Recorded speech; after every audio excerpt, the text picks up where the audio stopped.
Y como le adelanté, tenemos en el estudio de Viva la Noticia al senador y doctor de grado, candidato de, pues es que ya no sabes si eres candidato o precandidato, Rocha, y ya uno no sabe cómo dirigirse con todos los asegúnes de esta intercampaña, pero yo saludo a Rubén Rocha Moya y me da mucho gusto que esté aquí con nosotros en el estudio. Rubén Rocha Moya, es que ya no te puedo hablar así tan de tú, Rocha. No, claro que sí, Enrique, por favor.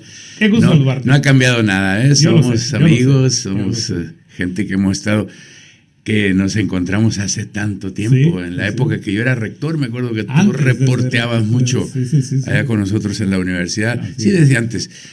Con mucho gusto estoy aquí, Enrique. Hay una gran actividad que está desarrollando en este proceso de intercampaña, donde pues te estás platicando al interior de Morena, estás interactuando con la sociedad con la que has interactuado, porque bueno, tú como senadora tienes mucho acercamiento con la sociedad, es algo que se da todos los días y que se tiene que dar, Rocha, porque esa es tu formación, esa es tu visión de la vida pública y de la vida en general que has tenido. Así es, Enrique. Mira, bueno, yo en principio sigo siendo senador y lo voy a hacer hasta el 31 de agosto del 2024. Okay. El senador no deja de serlo. Voy a pedir una licencia para el 2 de marzo. Y mientras tanto, pues, por supuesto, sin querer usar mi condición de senador en esta circunstancia del interior. Tengo cuidado, respetando la ley. Estamos trabajando, sobre todo, como tú dices, al interior del partido. Este es un trabajo partidario. Estamos estructurando nuestras brigadas internas, los grupos que se dedicarán a la defensa del voto, que harán la promoción del voto en época de campaña, pero todo ese equipo necesitas armarlo. Formamos y estamos formando los comités de defensa de la 4T. Entonces tenemos un trabajo intenso al interior. Esta semana voy a tener seguramente la visita del dirigente nacional, Mario Delgado. Vendrá el viernes si no cambia la agenda por alguna necesidad de él. Y haremos el trabajo interno juntos. Vamos a visitar a nuestros compañeros, a motivarlos para que se empiecen a preparar. Esta es una doble responsabilidad que te dio Morena, de ser en ese momento, el 30 de diciembre, su precandidato y, bueno, el coordinador en Sinaloa de la Cuarta Transformación. Un concepto que tiene mucho que ver con la visión que tiene Morena y, bueno, con la visión que tiene la Cuarta Transformación, de lo que tú en algunas pláticas anteriores me has expresado, la necesidad de que todo lo que representa la filosofía de la 4T se esté dispersando en el caso del estado de Sinaloa. Así es, Enrique. Mira, en los 15 estados donde vamos a, los mexicanos vamos a nombrar gobernador, la 4T no gobierna, Morena no gobierna. El concepto de nombrarnos coordinadores de la defensa de la 4T tiene que ver con el hecho de extenderla justamente a la 4T a aquellos estados en los que nosotros no gobernamos. Entonces, esa es una manera de introducirnos a la contienda electoral en el momento en que ésta se presente y estamos, eso nos sirve mucho porque calibras tú, te das cuenta quiénes están dispuestos, esperando a que los llames para efecto de integrarse en algún organismo. Este es un organismo intermedio muy interesante y sí, efectivamente la gente concurre. Ahora, como lo tienen ustedes aquí, limitando el ingreso a los eventos, porque ya ves, el protocolo por la pandemia, pues tiene que ser riguroso. Entonces, pero de todas maneras hemos hecho el combinado, ¿no? 40, 50 gentes máximo con la sana distancia, y luego abrimos el Zoom, luego abrimos el Internet, el Face, etcétera, para efecto de comunicarnos con la gente. En este mismo edificio, Rocha, recordarás, hicimos un debate en el que participó Juan Millán, Emilio Goicoechea y tú, en ese entonces como candidato al gobierno de Sinaloa. Y en ese entonces, recuerdo, Víctor Torres, José Ángel Sánchez y un servidor, pues estuvimos interactuando con ustedes. Ah, sí, claro, por supuesto. ¿Cuál es el Sinaloa de entonces y cuál es el Sinaloa que tú, desde el Senado de la República y ahora en esta aspiración, en esta responsabilidad que tienes por el partido en el que hoy militas, ves que se tiene que encauzar? Bueno, en principio yo creo que hemos caminado, hemos avanzado. Yo siempre he dicho que no hay ni un solo gobierno del color que sea que vaya a gobernar con la idea de parar el desarrollo del Estado. Todo el mundo se plantea a su manera, desde su perspectiva, avanzar. Ha avanzado Sinaloa gracias al entusiasmo, al ímpetu de los sinaloenses, ¿no? Tenemos características que todavía nos distinguen, que es la vocación agrícola, la vocación pesquera, la ganadera, es decir, la producción primaria, la producción de alimentos. Esa es una vocación que estaba entonces cuando ese evento de confrontación de ideas tuvimos, y que recuerdo muy bien en la época, el 98, cuando competimos por la gubernatura. Y hoy, por cierto, los temas de la producción agrícola, los temas de la producción ganadera, de la pesca, de la extracción del producto del mar, siguen muy apagados, no se ha desarrollado, siguen siendo, los productores siguen teniendo el Jesús en la boca cada vez que tienen que comercializar, sobre todo. Es un tema que no se ha resuelto. Y no solo comercializar, sino abatir los costos de producción, que eso le daría muchísima tranquilidad a los productores en general. Ese problema está muy estancado, no lo hemos podido resolver, amén de que no se haya industrializado Sinaloa, y son cosas que están ahí, que nosotros, pues tú sabes muy bien, yo he estado activo en la cosa como senador, en la gestión, sí, particularmente, claro.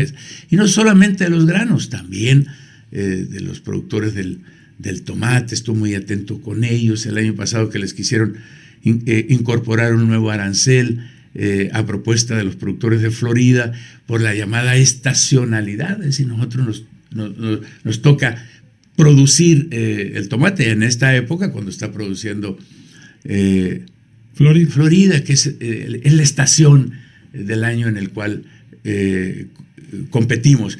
Y pues estuvimos muy atentos, llevamos al Senado un punto de acuerdo, estuvimos, no sé qué tanto les haya ayudado, pero estuvimos muy atentos de sus negociaciones en Washington.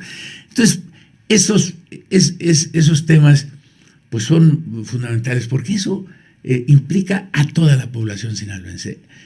30,000 productores de maíz, otros tantos de trigo, otros tantos de sorgo, los pescadores, tenemos no menos de 38,000 ¿sí? Pescadores, los ganaderos, pero también los tomateros. Algunos decían, sí, pero los tomateros son unas cuantas familias, sí, no más de 300 familias, sí, pero resulta que generan una oportunidad de trabajo muy importante. Entonces, hay más de 100,000, pues yo me quedé en la época en que venían hasta 200,000. Yo no sé si la tecnificación ha logrado reducir la mano de obra en la legumbre, pero pues se les da trabajo. Sí. Incluso ha mejorado. Yo he estado visitando los campos, los visité en la época en que escribí un librito junto con Carmen Aida. El tomate amargo. Sí, en aquel entonces era muy crítico. Los he visitado ahora y los he... No hay algo, eso es algo que no te pueden contar, porque tú estuviste en el campo con la gran Carmen Aida Guerra. Sí, definitivamente, el tomate amargo. Entonces, yo creo que es ese Sinaloa que todavía está esperando un desarrollo, un impacto de la modernidad todavía más riguroso. Hay algo muy importante que tiene Sinaloa y que de alguna manera tienes tú, Rocha, a partir de que en el tema del diagnóstico, por tus responsabilidades desde la universidad, desde las distintas plataformas en las que has estado, has sido diputado local, has sido candidato ya, esta sería la tercera vez al gobierno de Sinaloa, tienes el diagnóstico y bueno, finalmente en su momento ya se podrá hablar de la propuesta, pero sí no estará sobrediagnosticado Sinaloa. Bueno, es muy interesante tu pregunta, porque el diagnóstico no lo es todo, y en todo caso se convierte en un defecto si no diagnosticas bien, claro. Si exageras, si no lo haces con una metodología adecuada, si te gana la idea de la crítica excesiva a un gobierno que no es de tu partido, llegas a tener el error de no diagnosticar bien. Y la sobrediagnosticación, pues es un defecto. Yo creo que en lo que a mí respecta, yo he tratado de tener aplomo en eso, verlo con mucho cuidado, y como tú dices, he tenido oportunidad de estar en las diferentes comunidades que se te dibujan y ves. ¿Por qué? Porque si tú vas a la sierra y ves 10 comunidades distintas, esas te ayudan son muestras muy, muy representativas de lo que está pasando allá. Esto de lo que hablamos en los valles, en la costa, en el litoral, igual hay diagnósticos interesantes. Por ejemplo, en el caso de la pesca, yo recuerdo que se hizo un diagnóstico hace aproximadamente unos 15 años por el Banco Interamericano, porque había la posibilidad de impactar ahí con un crédito blando interesante, que finalmente no cuajó. En 2 intentos, en la época del gobernador Renato Vega también, recuerdo que hasta nos llamaron a la universidad para que los técnicos nuestros estuvieran metidos en sobre todo para el tema de la acuacultura. Ya ves, sí, que todavía sigue sin desarrollarse lo debido. Claro. Incluso defectos todavía. Más que defectos, ausencias, el tema de la electrificación, de las granjas acuícolas, los acuicultores demandan mucho eso. Ese tipo de cosas está ahí y se han recogido poco a poco con el diagnóstico. Yo creo que, bueno, si te estoy hablando de 2 diagnósticos de la época de Renato Vega, de la época de Jesús Aguilar, a lo mejor decimos es que sí está sobrediagnosticada los campos pesqueros, pero la realidad ahí está, ¿no? La realidad está realmente, son cosas que se tienen en mente. Yo creo que para todos los que vamos a contender ahora, no para mí, para los otros candidatos, hay, por fortuna, datos, no solo datos, hay estudios sistematizados, hay investigaciones académicas que serán muy útiles para de ahí poder trazar las propuestas en su momento. Hay una situación que hemos platicado mucho cuando sigo entrevistando al senador, pues, pero ya en las funciones de senador, en lo que tenía que ver, tú eres un convencido del proyecto nacional de Andrés Manuel López Obrador, que bueno, de alguna manera se refleja mucho en las plataformas de la Cuarta Transformación que has abrazado, que tú impulsas y que tienes mucho convencimiento. Sin embargo, también lo hemos dicho, el tema de la resistencia al cambio en este país, y yo creo que en el mundo, siempre será un elemento. Ahora tú tendrás que abanderar a la Cuarta Transformación, al proyecto nacional de Morena, y convencer en su momento a la población. El concepto de la Cuarta Transformación, hay mucha resistencia por sectores de la productividad, por sectores de la opinión, por algunos medios de comunicación. ¿Y esto qué tanto ayuda? Por el lado de lo que va en la inercia en contra, pero por el lado también de muchos de los programas que están generándose desde el gobierno de Andrés Manuel López Obrador para que en este caso el proyecto de Morena salga adelante en Sinaloa. Bueno, todo cambio ofrece resistencia. Claro. Todo mundo queremos la tranquilidad, y cuando se rompe esa línea recta en la que estás caminando tranquilo, pues, te genera no solo incomodidad, te genera desconfianza. Claro. ¿Qué va a haber? ¿Qué están ofreciendo? Por fortuna, pues ya vamos en el 3er año de Andrés Manuel. Se han roto muchos mitos, ¿no? Que sí, vamos a ser igual que Venezuela. Ese es un mito que ya no pega. Y la gente ya se ha dado cuenta que si vamos al socialismo, eso tampoco. No había razones. Entonces, ahora lo hay menos. Seguimos siendo un país con el mismo modelo de producción que ha tenido siempre, no va a cambiar, que si Andrés Manuel y si es un hombre que ateo o eso, ¿no? Ya se han dado cuenta que Andrés Manuel es un hombre creyente, es un hombre que es muy parecido a todos los mexicanos y que en efecto él se ha planteado, se ha hecho un planteamiento que no rompe con el esquema fundamental, que es empezar por abajo el apoyo, porque es ahí donde está el mayor núcleo de mexicanos abandonado, se le está apoyando y claro, pues en épocas incluso electorales dicen sí, pero fíjate que eso tiene contenido electoral, que estés dando apoyos, sí, en todo el mundo, China, pues los millones de mexicanos que saca de la pobreza y que a veces hasta se escasean los alimentos en el occidente porque China y la India que jalan mucho alimento porque en efecto son muy efectivos ambos países para sacar millones de ciudadanos de la pobreza. Lo hacen como, Enrique, lo hacen con apoyos de público, del gobierno. ¿Quién lo hace? Pues el que está en el gobierno, lo tiene que hacer. Esos apoyos que se dan ahora, la gente se da cuenta que son necesarios y que por lo tanto no está transgrediendo ninguna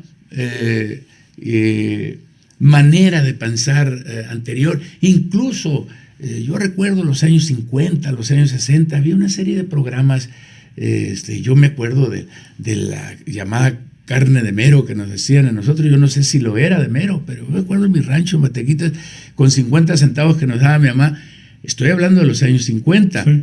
Ve a 30, 50 centavos de carne de mero y en un cartón metía la mano abarrotera y te sacaba un pedazo y con eso desayunabas. Eran subsidiados esos productos, la sardina, etcétera. Había una serie de programas que llegaban al pueblo, que tú te dabas cuenta y la gente se daba cuenta, pues que el gobierno lo estaba apoyando. Entonces, eso mismo, pero hay que profundizarlo. Necesitamos sacar a la gente de la pobreza. Eso está haciendo la cuarta transformación. El tema de la corrupción. Tan solo hablar del hecho de que había empresas que no pagaban impuestos. Sí. Una empresa que pagó de momento 8.200 millones de pesos, otra empresa que pagó 8.200 millones, otra, etcétera. ¿Por qué no los pagaban? Pues porque había corrupción, había moches y dejaban pasar. Ese tipo de cosas ya lo está viendo la gente y dice, bueno, es que eso está ocurriendo y debe ocurrir, necesitamos vivir otro México, pues para efecto de que las oportunidades y el bienestar pues llegue a las grandes capas populares. Entonces, si ya esto se está viendo, aunque la oposición política, el círculo rojo de acá golpetea al presidente y todo, y los intereses, hay que decirlo, Rocha, también. Y los intereses, por ejemplo, los intereses económicos de empresas como las que estoy hablando, pues se han visto afectadas, vivían en otro mundo, y bueno, ahora de lo que se trata es que se contribuya al erario. Si no fuera así, por ejemplo, siendo un país que no produce, no tenemos la capacidad técnica ahora tecnológica para producir la vacuna, por ejemplo, sí. Somos el primer país de América Latina que empezó a vacunar. ¿Por qué? Porque tiene comprada toda la vacuna que se necesita. Lo que ocurre, pues es que la proveeduría se ha estado mandando sobre todo a los países ricos. Los proveedores no te están cumpliendo como debieron estar cumpliendo con la vacuna, pero eso está corriendo. Si no tuvieras esos ahorros, ¿qué hubieras tenido que hacer? Pues pedir préstamos. Claro. Pues te ha costado 32 mil millones de pesos. Bueno, todavía hoy el presidente hace referencia a esa tentación que le dieron y que se había negado. Hoy en la mañanera lo declara el presidente. Sí, definitivamente, porque incluso nosotros ahí en el Parlamento, pues nos gritaban los compañeros de la oposición, nos decían, es que debe pedir préstamo para apoyar a las empresas, para hacer esto y lo demás. Y bueno, a un gobernante como Andrés Manuel, pedir 1 billón de pesos, que es lo que nos decían, hay que pedir para salir de esto, pues son préstamos a largo plazo. Él podía haber dicho, ¿sabes qué? Pues con 1 billón de pesos la paso tranquilo en mi sexenio y que lo paguen los que vienen, pero el principio fundamental que él defiende es no endeudar más al país, y yo creo que esas cosas han ocurrido porque en efecto en el gran espectro corruptivo de este país se han transparentado las cosas y ha sido posible que fluya recurso que no fluía, el tema de la austeridad, etcétera. Ese tipo de cosas ya lo ve la sociedad sinaloense, pues ya lo ve. Hay otra circunstancia un poquito menos reticente al cambio. Ya te dice la gente, oh, sí, yo soy de la 4T, yo quiero que cambien las cosas, me gusta. Tienen críticas. ¿Por qué? Porque claro, todo mundo, si tú vamos al fútbol o vamos al béisbol, todo el mundo se la hace de manager, ¿no? Y pues todos tenemos opinión al respecto. Claro. Entonces, sí hay críticas y por supuesto no somos perfectos, hay cosas que no se... Pero yo soy un seguidor pleno del presidente. El presidente es un hombre muy congruente, es un hombre que tiene realmente el pulso bien puesto y no camina para atrás, ¿no? Él siempre está en la idea de que esta sociedad necesita cambiar. Hay aspectos en los que hay que caminar poco a poco. Sin embargo, eso le generan algunos conflictos a él. Sí, por ejemplo, el tema en donde él considera que hay que caminar con un determinado pulso, pues hay grupos que lo presionan. Quisieran que fuera de otra manera. Ayer se terminó el último plazo para registros a puestos de elección popular. Empezaron los presidentes municipales, continuaron los diputados locales. Ayer fue lo que tiene que ver para todo el país y en particular para Sinaloa, los regidores. Esto, hay posiciones que hay muchísimos por un distrito hasta 12, un distrito local. Y bueno, esto es parte de una dinámica que Morena está propiciando, pero también puede ser una dinámica que, así como en el caso del gobernador, llevará días. El gran problema de Morena, al menos desde mi punto de vista, es que el último día que tienen para definir, así lo marca la convocatoria, puede ser el 16 de marzo.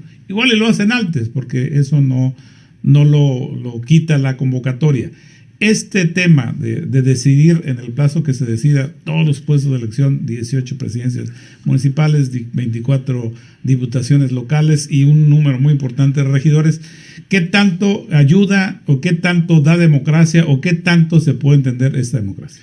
Bueno, mira, es importante que la gente tenga abierta la posibilidad de participar. Algunos dirán, bueno, ¿y tú para qué te inscribiste? Bueno, todo el mundo tiene el derecho de hacerlo. Yo creo que el número no nos va a afectar. Entre más tengas, hay instancias del partido que, de acuerdo con la convocatoria, deben hacer un examen cualitativo. Es decir, lo que es la potestad de un partido. Es decir, ¿sabes qué? Yo me reservo el derecho de decir qué perfiles quiero. Entonces, esa es la parte cualitativa. Coincides, qué tanto has actuado en verdad en el movimiento. No te acabas de venir de un partido, ni siquiera has dejado tu militancia.